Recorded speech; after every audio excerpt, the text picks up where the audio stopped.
Director. And we'll be joined later today by our Director, Shafi Goldwasser. And we're also joined by numerous staff members, including Omid Farr in the video booth back there, Kilani Pendlin, Carson Young, and behind the scenes, William Humnicki and Amy Ambrose. And we're all here to welcome you to the 8th annual Simons Industry Day. And I want to thank you for joining us and for your participation in the life in the Simons Institute, whether you're an industry partner, a program organizer, a scientific collaborator, or research fellow, you're all making important contributions to our work here. So we thank you for that. Our mission here at the Simons Institute is to provide a collaborative platform for research in computing theory and related fields. And we host diverse populations of scientists, engineers, mathematicians, and experts in other related fields, including social sciences, economics, and the law. Thanks to community members like you, we're able to facilitate impactful and deep research, and we thank you for your many contributions. So we have a really full schedule today. Lightning talks by research fellows and industry partners, followed by a networking lunch. And then we'll hear from 3 institute programs and their organizers. And then we'll hear about exciting new research on a project funded by the Algorand Foundation. And then we'll have a special session at the end on data-driven decision processes. And finally, we will proceed to dinner at the faculty club. So I hope you have access to the digital events booklet, because that has important information, including schedules, speaker names, titles, abstracts. There's a lot of information going to be given to you today. So if you want to revisit any of that, much of today's content will be available on our YouTube channel. So I want to give a special thanks to our industry partners for supporting our work through the year. Our current list of industry partners include Algorand, Apple, Google, JP Morgan, NTT Research, PayPal, Rock 360, and VMware. And we're always open to adding more partners to our community. So please let us know if you'd like more information about that. And finally, I'd like to thank our dedicated staff for making today's events possible. And before I invite the first speaker to the podium, I want to point out an important person today, who's our Carson, our timekeeper. So you'll need to pay special attention to Carson. And research fellows, as you know, we have allocated 5 minutes to each of you. So this is a tight timeline, but I think you're up to the challenge. Please pay attention to Carson. She's going to give you a 1-minute warning. So your 5 minutes includes questions.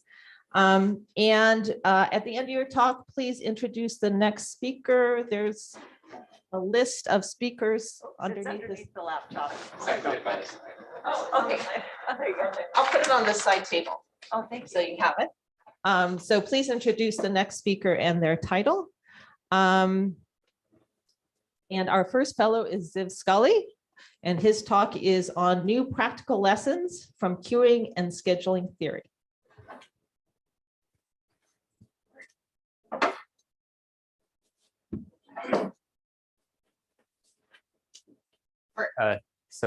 Thank you, Sandy. It's great to be here today. I'm excited to basically kind of be part of this collaboration between Simons and industry.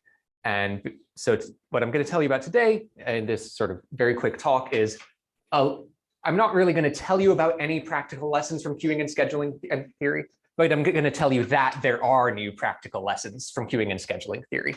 And I'm going to give you a sense of the sorts of problems that these lessons are about. So the sort of core question that I've been thinking about over the course of my thesis is, how do we schedule jobs to minimize delay? And these are jobs in all sorts of queuing systems. So I'm mostly motivated by computer systems. So you might think about a network switch that has several packet flows that it needs to transmit, or a database that has queries arriving over time that it needs to process. And I'm going to abstract away from the details of exactly what this system is, and I sort of study queuing systems in the abstract. So this is a server. Jobs are arriving over time to get work done at the server. And so the server can make progress on jobs. Jobs keep arriving over time. And then once the job leaves, the amount of time it's spent in the system, I'm going to call that the job's response time. And this is the sort of quantity that I'm thinking of as delay, right? So when I'm trying to minimize delay, I'm trying to minimize some metric related to response time. For example, mean response time, the average response time across all jobs in a sequence. Okay, and so what do I mean by scheduling? I mean choosing which job to serve at each moment in time. And the key idea when you're trying to minimize mean response time is you want to serve short jobs in front of long jobs. The intuition is that you create less total waiting by having the long job wait a short amount of time than vice versa. Okay, and if you're kind of taking this idea to its logical conclusion, if a short job arrives while you're serving a long job, then you should preempt the long job.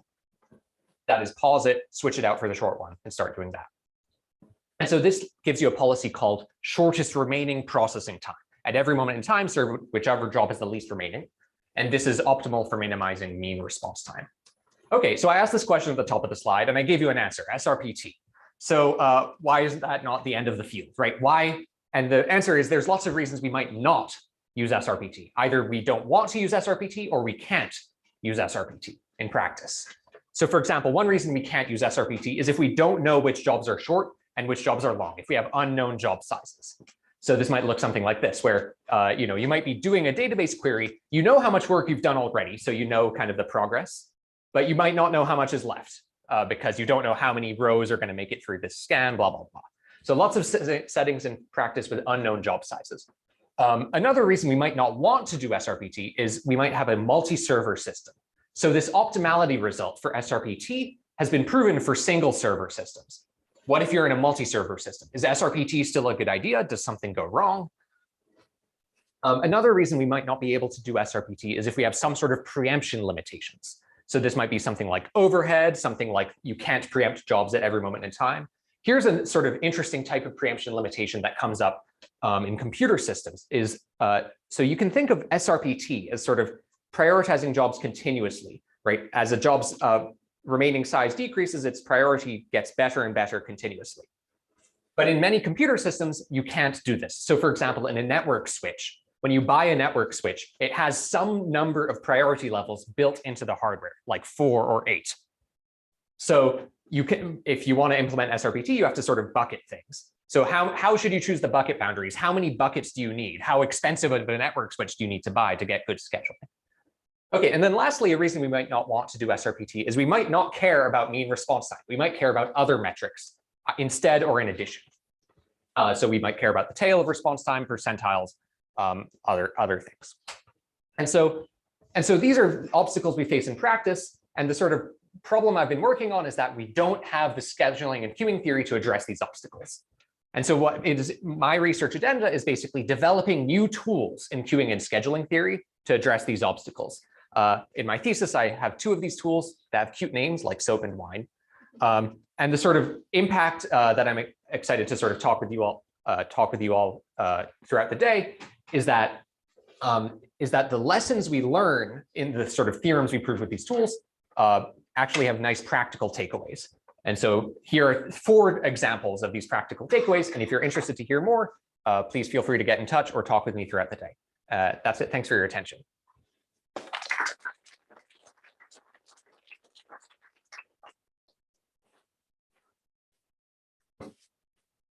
All right. So I think there's not really time for questions. So let's bring up the next speaker, who is Jackie, who's going to talk about exploration for algorithmic fairness.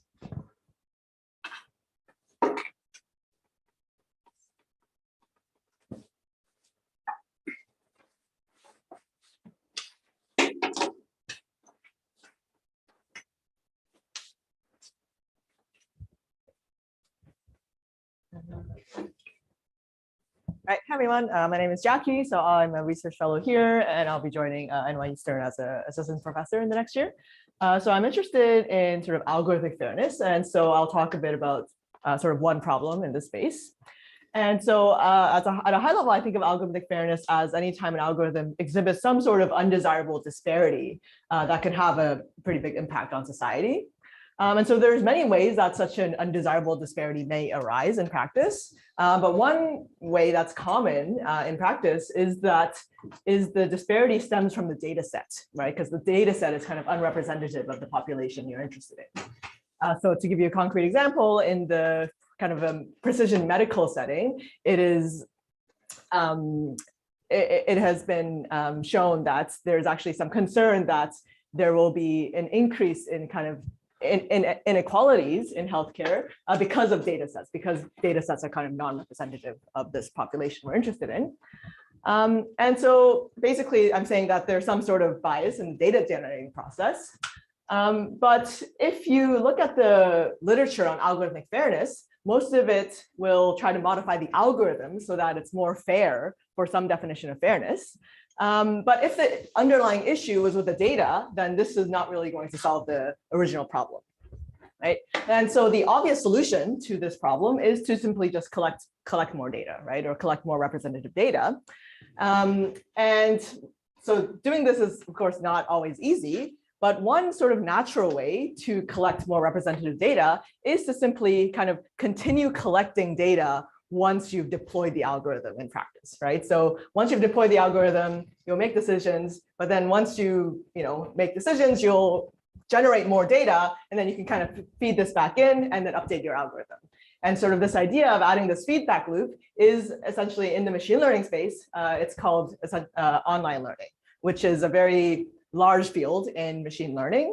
And in online learning, essentially you modify the algorithm so that in the future, it will become better. And this idea of kind of obtaining better data is what's called exploration.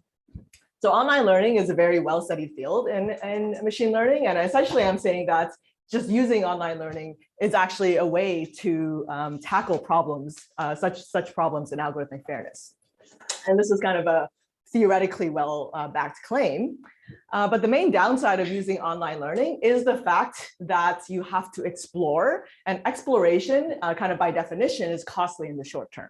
So what do I mean by exploration? So let's take the hiring setting as an example. So in hiring, you're making decisions on who you're going to hire, and you can like learn about what kind of candidates are good. So in this setting, exploration would refer to something like you would recruit from a school that you've never recruited from before, right? And so this is going to be pretty costly because when you go to a new school, you have no idea how to evaluate these candidates. But then after you do some kind of exploration, after a while, you will learn about who are best candidates to hire. So this is an example of exploration. It is costly in the short term, but sort of in the long run, theoretically, you will end up hiring sort of better and better candidates, right? So one research direction I'm interested in is understanding in practice whether we should be kind of exploring, right? For example, in the hiring setting, right? And this is because if you don't explore, if you just do greedy, it's well known that you can be stuck at some local optimal, right? You just keep hiring the same type of people that you've hired in the past. And so there's some recent work that shows that has some empirical work that shows that actually in the hiring setting, exploration actually does improve both the quality and diversity of new hires. So a couple of questions I have, not which is not like specific to the hiring setting, but the question is like, are real world systems actually stuck due to being at this local optimal? Like, will real world system actually benefit from exploration? And if we do want to explore, then how much kind of cost do we incur? Like, how much do we have to wait for exploration to be worth it? So this is kind of one of the research directions I have, but in general, I'm interested in algorithmic fairness, so I'm happy to chat more about different aspects about algorithmic fairness that you might have at your companies. And yeah, that's it. Thanks.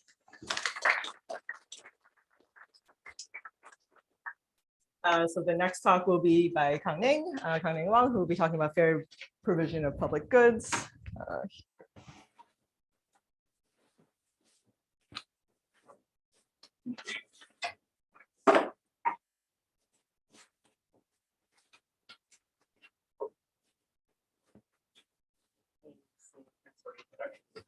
So I'm Kang-Ning. I graduated from Duke and going to join Stanford as a postdoc.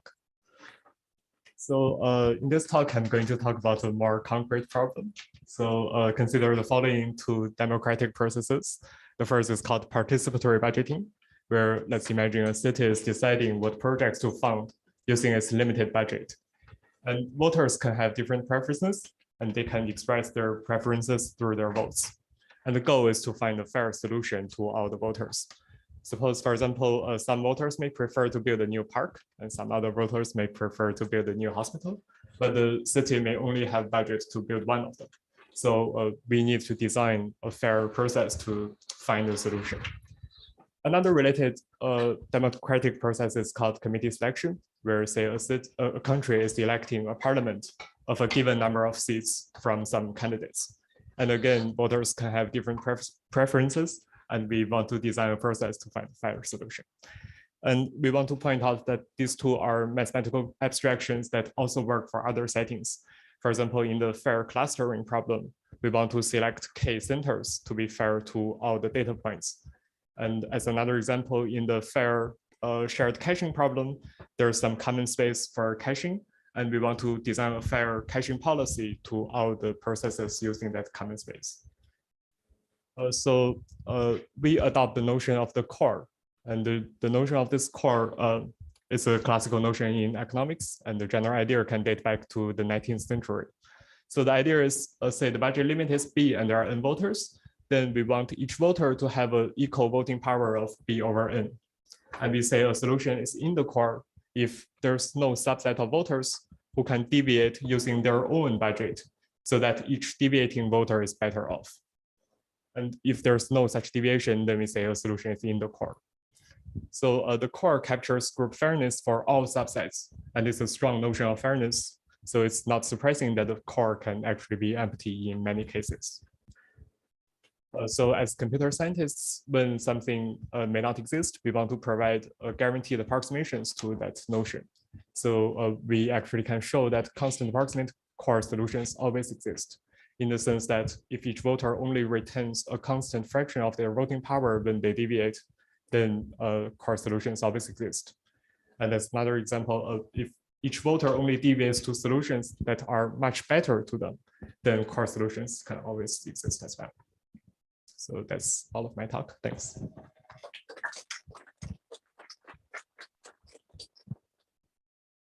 So our next speaker is Harald, who graduated from Harvard and Oxford as an assistant professor next year.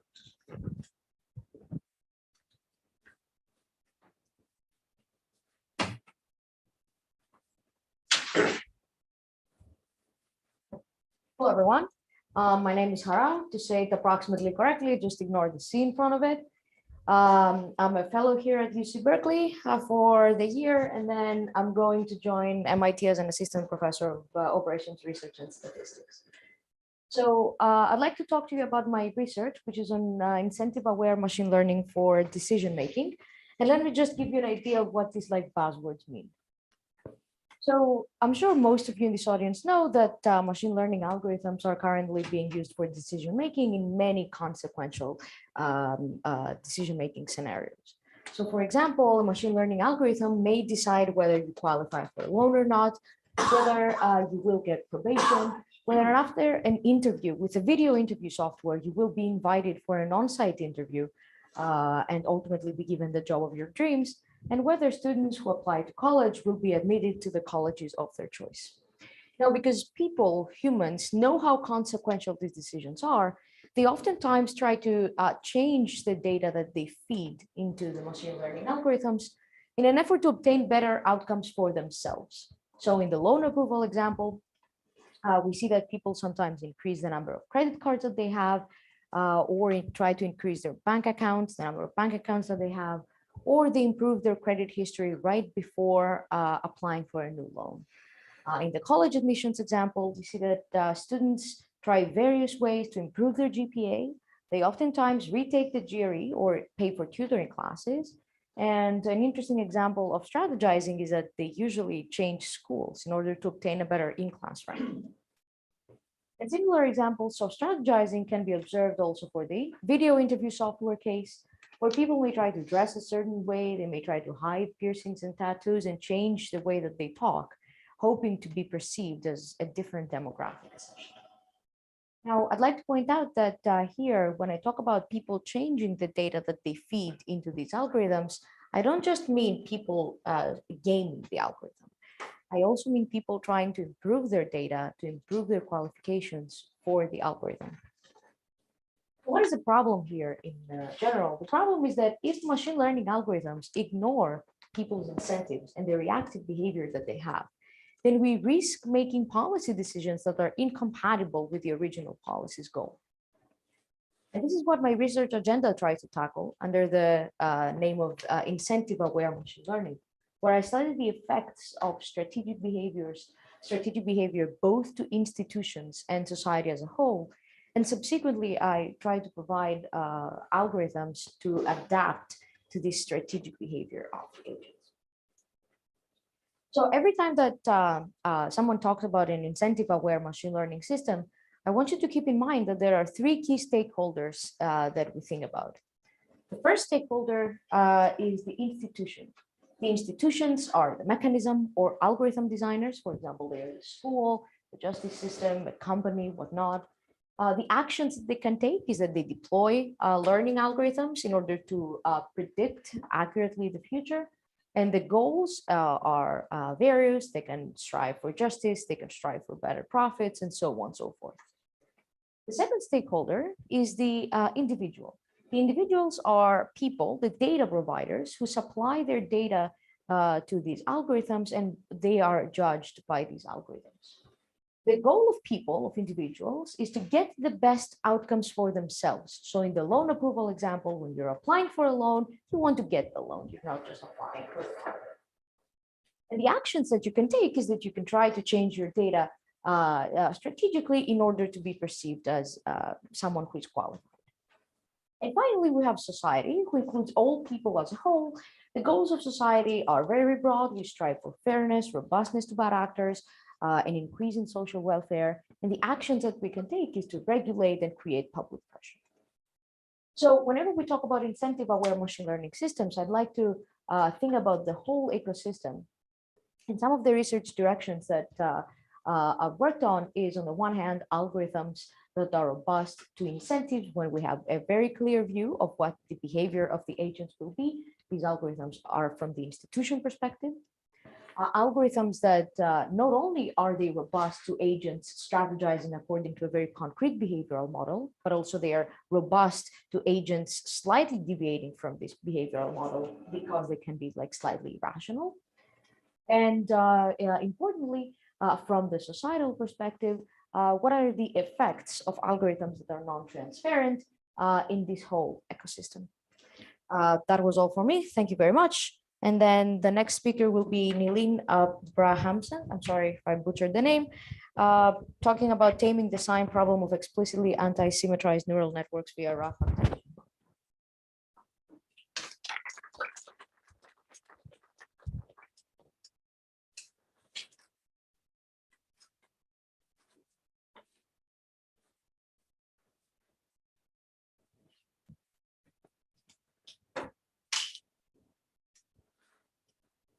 All right. Hello, my name is Nilin, and I'm interested in computational problems from physics and chemistry. So I'm going to tell you about baking symmetries into machine learning models. So our world is made up of particles such as electrons and protons, and we want to be able to simulate these in order to better understand the molecules and the materials in our world. And the harder one to simulate are the electrons. So if you take a physical system and you rotate it, then all the forces will also be rotated. This is an example of a symmetry in nature. And there's many more such symmetries. The ones that I study are the ones that come from the quantum mechanical nature of the world at the chemical scales. So we need to encode these symmetries into our model in order to make accurate predictions. So suppose we have this molecule or atom and we want to simulate it. Firstly, the protons being heavy are not a big issue, so let's focus on the electrons. How would we represent this configuration in our computer? Well, let's try to say, well, one of them is given by 3 coordinates. So if we have n of them, then we can just give 3n coordinates. So each block of 3 numbers in this set of numbers down here represents 1 particle. So suppose we reshuffled these blocks in our table down here. that corresponds to a relabeling of the particles. But to nature, this actually has no meaning. So the labels have no meaning to nature. So these two different tables of numbers represent the same physical system. And that's known as indistinguishability of the electron. So this wouldn't be a problem. We could just, have our labeling and do the simulation, forget about the labels at the end, except for the fact that this configuration is not the actual state of the system. The actual state of the system is a function on such configurations. And this function is known as the quantum wave function. Formally, the quantum wave function is similar to a joint probability distribution on this configuration. So staying with this analogy, indistinguishability means that we need a function on sets, or put differently, it's as a function on tables of numbers, a function on tuples is a symmetric or permutation invariant function. This has been well studied in the machine learning literature recently. For example, deep set construction. But in our quantum wave function for the electrons, we have a slightly different type of symmetry, known as antisymmetry. Antisymmetry is not the absence of symmetry, but rather it's a more complicated type of symmetry. Okay, so how do we encode this? We want to represent functions that satisfy this antisymmetry. Otherwise, we'll end up with solutions that are meaningless physically. So you can actually take your random function or your arbitrary function made by a neural network and project it onto the space of antisymmetric functions. But this has all sorts of problems. For example, it's inefficient, so you have too many terms that you can't compute, and you might also end up with zero. So we need to be smart about how we do this, and we show that you can actually in certain situations you can apply this by doing a transformation. So in conclusion, we have all sorts of symmetries in nature, and we need to encode them in our machine learning models.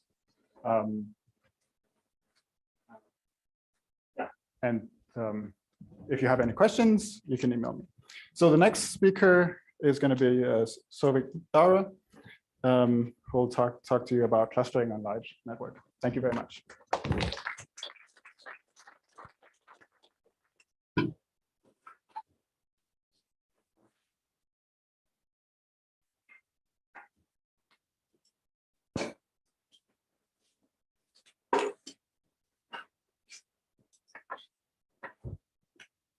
Hello, everyone. I'm Souvik.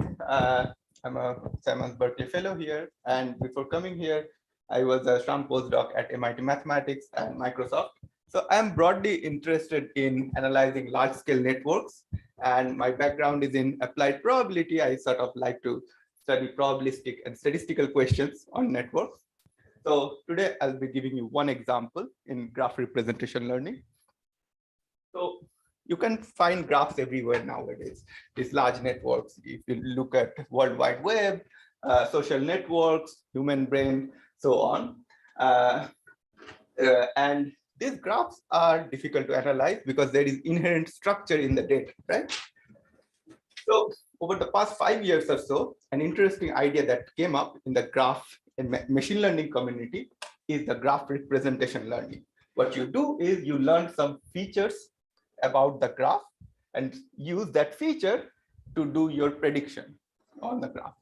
Let's say you have a social network, for example, and you want to map each people in the social network to some point in the Euclidean space, and your mapping should be such that closeness in the social network or people sharing similar features in the social network should get mapped closely to each other in the Euclidean space. Once you have a mapping like this, you can use for different tasks such as clustering, link prediction, anomaly detection, and so on. This is the general idea. And there are two algorithms that have gained real popularity. These are DeepWalk and Node2Vec, which share similar ideas. So the idea is to first generate multiple random walks in the graph. So we end up with a list of random walks. Deep walk uses simple random walks. Node2Vec is more general, uses biased random walks. You can think of it like walks in Node2Vec can have different probability of going back to the previous node, for example. Okay. And once you have this list of random walks, what you do is apply some natural language processing algorithm on that.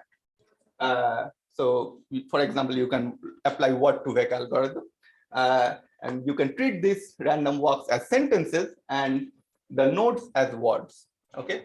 Once after this NLP algorithm, out comes an embedding for words, which is nodes in this case. So you have mapped your nodes to Euclidean space successfully. So the interest for from our perspective was to give a theoretical ground for analyzing this algorithm and come up with some wisdom that will tell us that what kind of, for example, random walks should we be using if you were interested in clustering, for example, on graphs. So here is a flavor of results. So let's say we have k communities in the graph, right?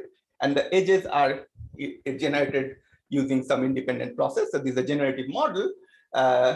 And of course, you don't see the communities. You see this jumbled up graph. And on this jumbled up graph, you run deep walk and Node2Vec. Out comes an embedding. You apply k-means clustering on that. So that would give you some clustering. The question is, does this recover communities of most of the vertices? And we answered this question, for example, through a sequence of results. But the essential wisdom that comes out is that if you are interested in clustering, what you should do is you should be using random walks that have small backtracking probability as compared to using simple random walks. Okay, so for clustering is a global task, right? So you want to explore your graph more and more intuitively. Therefore, this non-backtracking walks does a better job at doing clustering. So I'll be happy to chat about my other interests in network science offline. For now, that's what I have. Thank you for your attention. And the next speaker is Divyarthi.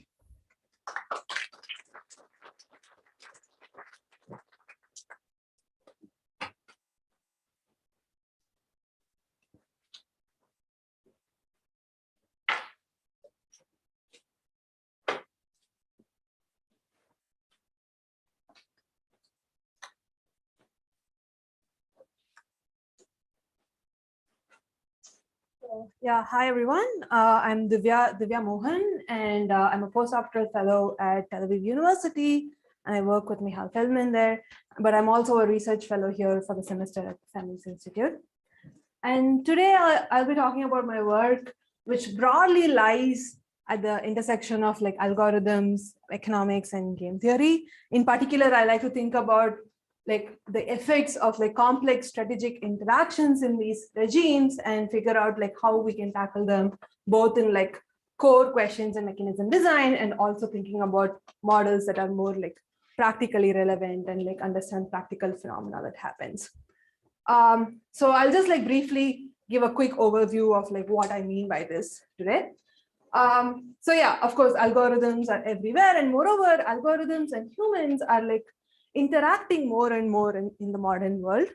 So algorithms are not just like finding the best possible solution while using resources efficiently. In these settings where, for example, you are using algorithms to find to match like drivers with passengers, or like using algorithms to drive like self-driving cars in busy cities, these algorithms also face a very big new challenge, which is that they interact with strategic or autonomous individuals. So modern algorithms need to be aware of incentives that like selfish or like strategic agents have in order to be even not just perform well, but even perform as intended. And so it's important to understand the effects of these strategic behavior, as well as like design algorithms or mechanisms that are robust to strategic behavior. And algorithmic mechanism design exactly focuses on this. It's a field where we design mechanisms or algorithms that are robust to strategic behavior and still give good performance guarantees. And my work especially focuses on multidimensional mechanism design, that is beyond the single dimensional settings. Often even finding the optimal mechanism is computationally intractable, and they are often prohibitively complex.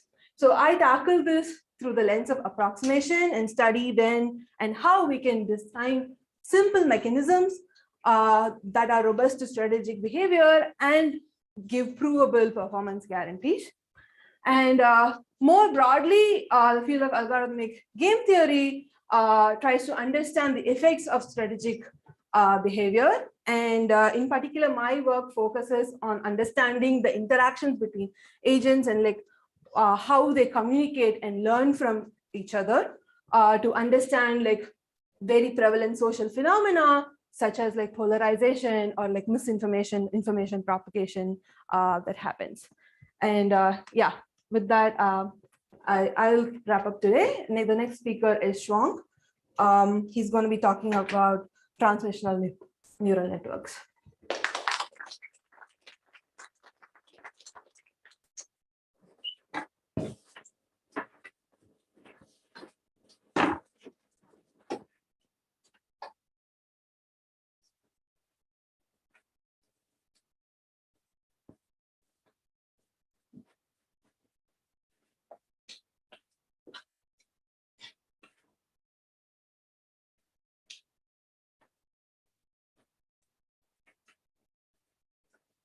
Hi, everyone. My name is Shuang. Today, I will share with you our particular work on transmission neural network, TransNet for short. This is a model that naturally links various spread models with neural networks. This is joint work with Peter Kans. If you think about how variables propagate on a contact network, and each link exists between two persons if they are within certain radius for some period of time, and the multiple various particles are sent from one person to another. If you use Aij to denote the number of particles that's sent, and each of these particles has some probability Wij to successfully transmit the virus, and each node has a state, which is the probability of infection denoted by Pi. Given the network structure, given the current status of the network, we can write one-step prediction of the probability of infection, which is simply given in this form. So this is a type of individual level various spread model on a contact network. We can also interpret it as a population level various spread, where each node represents the city and the connections represent the traffic flows among the cities. One can also think about this as an information spread model on a social network, where the state Pi simply represents the probability of certain piece of information that reach node I. Another interesting interpretation of this model is looked at as a neuronal network at the neurotransmitter level. Here, this is a picture, a typical illustration of a chemical synapse, where on the left, the presynaptic neuron, after excitation, sends a large population of these small molecules called neurotransmitters into the synaptic cleft. And each of these neurotransmitters has a probability to successfully bind with the postsynaptic neuron and then cause the excitation of the postsynaptic neuron. So these are the interpretations of the same dynamics. Now we want to facilitate the analysis. Instead of associating a node with a probability, we associate it with a new state, which is the surrounding information of that node being healthy. With this new view of the same model, we actually get a different representation of the form. This form is nice because now we have a linear summation of some nonlinear activated signal inputs. Where this Facet function, we call it the tunable log sigmoid activation function. It takes a tunable parameter W ranging from 0 to 1, represent the activation level of that particular link ranging from no pass, partial pass to full pass. Here is an illustration of that same model. The node operation is only linear. It's just taken a summation. And each node has a state, which is the information content. And all the nonlinearities are associated with links. And each link may have different activation level parameter W. This facilitated our analysis to link discrete time various spread models we started with the standard network SIS model in continuous time here. And the reasoning is as follows. We first identify the equivalent representation of the same model with a different state representation. Take the small time limit, we get a continuous time version of this TransNet. and use the same state relation, we recover the standard network SIS model in continuous time, which represent the propagation of the probability of infection over the network. Another type of result we can get is the threshold condition, which says that the virus on this characterized by this model will die out regardless of initial conditions if the contact matrix, the eigenvalues, all the eigenvalues are less than 1 in absolute value. We also established that this model are universal function approximators, in particular with fixed bias terms. This is different from the standard universal function approximator where the bias terms are also part of the tunable parameters. On top of that, we get a set of tunable activation functions. We have a set of them, and their special case recovers standard activation function dispute. To conclude my talk, here I present a model that naturally links various SPED models with neural networks. And to view various model as neural networks enables us to learn these parameters of the SPED models, use the standard neural network learning tools. On the other hand, if we view the neural network as a very SPED model, we get natural interpretations of node being active. So that means that gives us a natural interpretation of the output of the neural network. So with that, I want to thank you for your attention.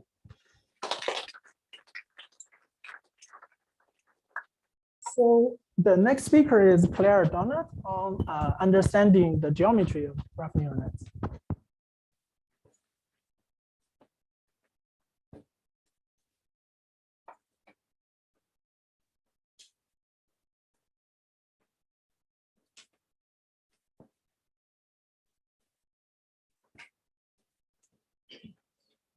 Thank you very much. My name is Claire Donat. I'm currently an assistant professor in the Department of Statistics at the University of Chicago. And so I want to talk today about some of the work that we're trying to do on trying to learn how to trust graph neural networks. So for a little bit of context, consider the problem of analyzing network data. So usually what happens is you consider a graph with n known p features, like this one, for instance, and you have an adjacency matrix that encodes the graph. You have a bunch of node features, and typically you're interested in a signal of interest, so whether it's at the node level, or if you're doing node prediction, node regression, or edge prediction. So this is an example, not mine, of, for instance, drug-drug interaction graph, where you have different types of nodes, so drugs or proteins, and different types of edges, and you're trying to make sense of this all. And so the new trend in machine learning is actually to try to tackle these problems through graph neural networks. So essentially, graph neural networks are an adaptation of the deep neural network machinery to the graph setting. The crucial ingredient into this adaptation is actually the spatial convolution. So what happens is to try and represent entire neighborhoods, what you do is essentially a weighted sum of the node features over entire neighborhoods. And you use this weighted sum through the basic sort of neural network machinery, so weight plus bias and nonlinearity. And you couple that with some reconstruction objective of some sort.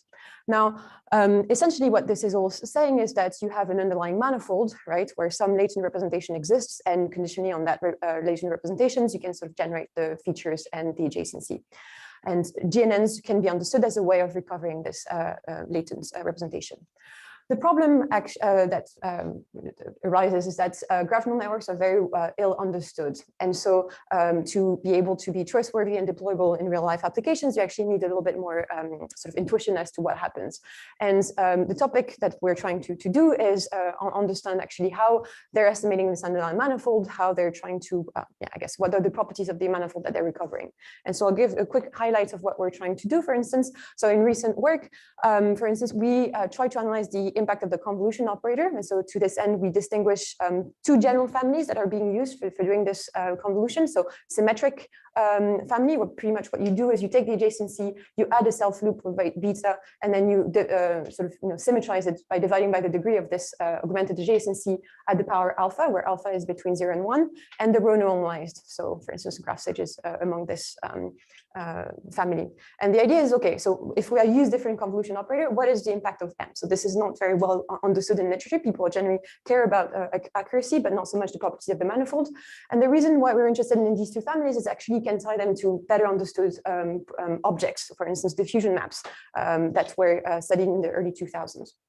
So just to show that actually it matters, so we've done a couple of experiments where we, for instance, vary alpha. So this is for the first family, for instance, the one that is most used in GNNs. You can see that the performance of the accuracy actually really depends on alpha. And this is something that is really sort of, pervasive across different data sets. And you can also see that the row normalized, right, so the graph stage type of family is more stable. To understand exactly why this is the case, basically, we sort of phrase the question as variance to some extent of the embedding. And we're able to show through simple computation that the variance of the embedding actually is a function of alpha and the degree. And so when alpha is less than degree, this bound is actually an increasing, alpha is less than 0.5, the bound is actually an increasing function of degree, and the opposite if alpha is above 0.5. What this means is that for low values of alpha, typically you have a situation where high degree nodes have more variance, so they're on the outskirts of the data on the manifold. And for low degrees, they're at the center, right? They're more, they have become very less. And the process is opposite when you take higher values of alpha. This is not so much the case for row normalized, right? So the graph stage type of convolutions, so which are much more stable to the degree and the value of alpha. And so basically, this is the quick gist that I wanted to give today is what we're trying to do is understand the properties of the recovery, the actual embeddings, and tie them with properties of the graph and the node features to understand what the manifold actually looks like. And so this is important because it highlights some potential frailty of the model. For instance, you are giving more influence to higher degree nodes in one case and not the other. And it also impacts the ability of the model to capture more or less structural roles. With this, I want to end and thank you for your attention. I'll give the floor to Yegane, PhD at Stanford. Can we predict like this time series of the people in different stages of SIR process, susceptible, infectious, or removed? And if an outbreak happened, can we predict the size of it without like knowing the whole network? Because that's going to be costly. So like the traditional way to like answer this kind of question is through network modeling, which first we choose one of the 1,000 network models that we can have. And then like we predict relevant parameters for the model. So for example, if we chose Erdős-Rényi, we have to predict the average degree of the network, or if we choose configuration model, then we have to predict the whole degree sequence. And in both steps, we can make mistakes, and it's not really obvious whether the misspecification will result in like our predictions on epidemics. So in our work, we show that actually we don't need to like have network models. Instead, like obtaining local information about the graph is enough to predict the time evolution of the epidemic and also the final stage of an outbreak. Just to give you an idea of what do I mean by the local information, we just use some algorithm that on a high level just draws one node and runs the infection in a backward sense, meaning that if I could like reverse the time, what's the chance that the random node is going to be infected? So it draws this random node, run it backward and see if it in a few steps gets to an initially infected node or not. And if the answer is yes, it returns 1, and otherwise it returns 0. And just the estimator, simple estimator is taking average over all of them. And in the one with Christian Brooks and Amin Sabari, we show that actually just a constant number of samples to this estimator with a constant neighborhood is enough to get a 1 - epsilon approximation of epidemics. And with that, I'm going to thank you for listening today. And I think this concludes the whole research follow. Thanks.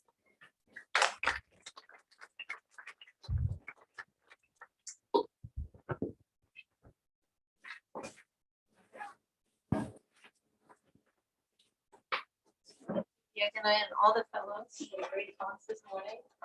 It's not easy to unpack a whole research program in 5 minutes, so you did a great job. And they did so well on timing that I think we get a 10-minute break instead of a 5-minute break. So, so we will reconvene here at 11 to hear from our industry partners.